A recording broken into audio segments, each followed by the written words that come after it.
శ్రీమాత్రే నమః. సభ్యులందరికీ శుభోదయం. నేను మీ రాజేశ్వరిని. ఇవాళ మీకు హోమాల గురించి చెప్తాను. కొన్ని ముఖ్యమైన హోమాలు, వాటి ప్రయోజనాలు చెప్తాను. అందులో రోజుకొక హోమం గురించి చెప్తాను. ఇవాళ గణపతి హోమం గురించి చెప్తున్నాను. గణపతి హోమం విఘ్నాలను తొలగించే విఘ్న నాయకుడు గణపతి.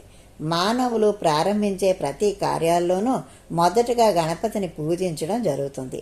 ప్రారంభించిన కార్యం ఎటువంటి ఆటంకాలు లేకుండా పూర్తి కావాలని కోరుతూ వినాయకుడిని పూజిస్తారు. జీవితంలో ఎదురయ్యే కష్టాలను, ప్రతికూల అంశాలను తొలగించడానికి వినాయకుడికి గణపతి హోమం నిర్వహిస్తాము. ఈ గణపతి హోమం చేయడం వలన విజయము, ఆరోగ్యము, సంపద, కార్యసిద్ధి కలుగుతాయి.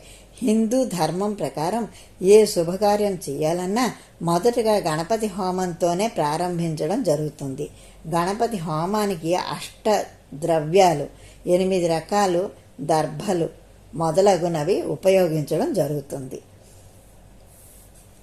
ఇది గణపతి హోమం గురించి చెప్పాను. ఇంకొక హోమం గురించి రేపు తెలుసుకుందాం. అప్పటిదాకా సెలవు. శ్రీమాత్రే నమః.